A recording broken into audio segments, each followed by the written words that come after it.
Dara Torres, national champion, major points for the University of Florida. Let me tell you a story where a swimmer swears she'll never compete again. I'm retiring, but never say never. How would I balance motherhood and also go for an Olympics? Only to have the mother of all comebacks. You just don't see 41-year-olds able to do what she's doing.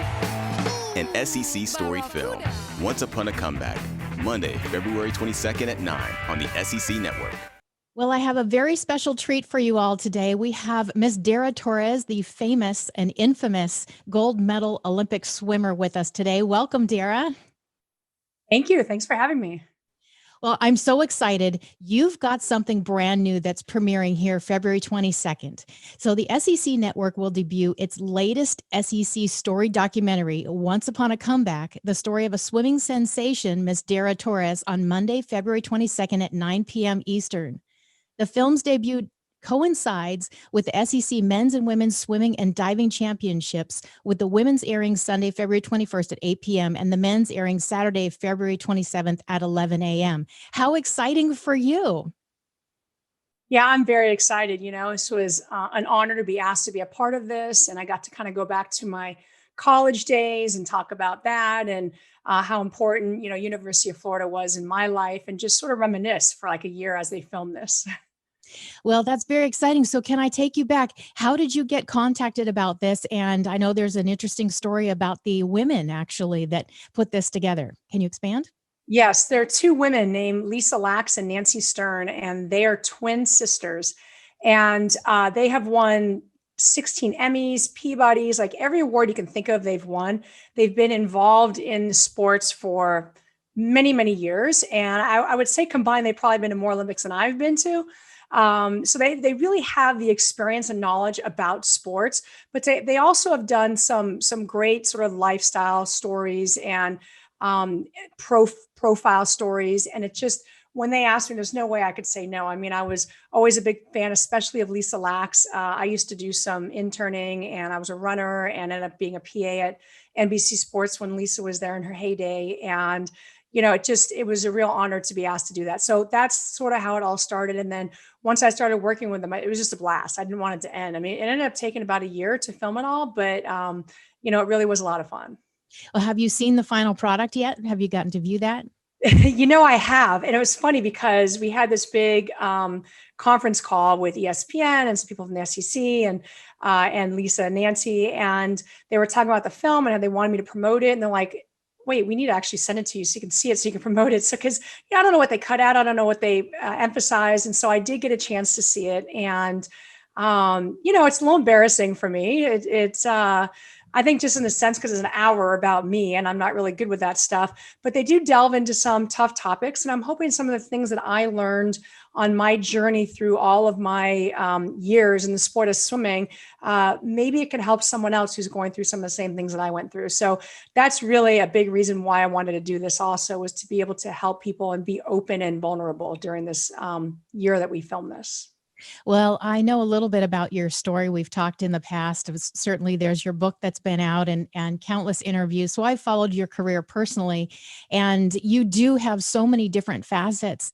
I'm so excited to be able to let other people see a little bit behind the curtain of what went into the making of you and your career. It didn't happen overnight. Is there one specific piece of this that you think was the most difficult to talk about, but the most satisfying to actually kind of put it out there and say, okay, this is for the benefit of others to learn from?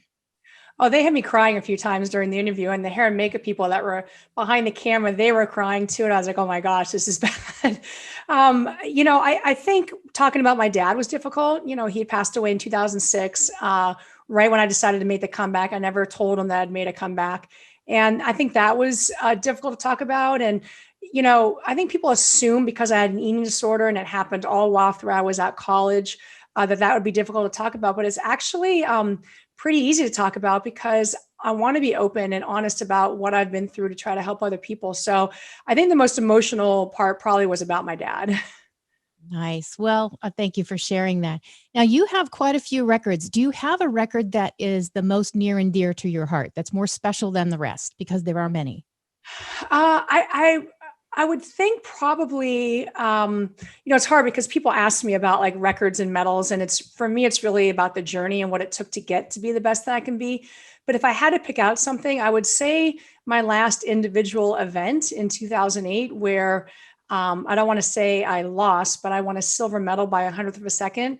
I had never really experienced that in losing by such a close race. I mean, you can't even blink 100th of a second fast. That's how fast it is. And it really was an eye-opening experience for me, because as I got out of the pool, I thought, how am I going to live with myself knowing that I lost by 100th of a second? Do I have to do this again in 4 more years at 45 years old? Like, oh my gosh, because all I've been trying to do my whole entire life was go for that gold medal in an individual event. And all of my golds had come in relays. So for me, that was probably the most satisfying, weird as it sounds, because I'm saying that I was so bummed about losing by 100th of a second, but it really taught me that, I needed to look back and dig deep and realize that I did everything I possibly could to be the best that I can be at that race. I left no stones unturned.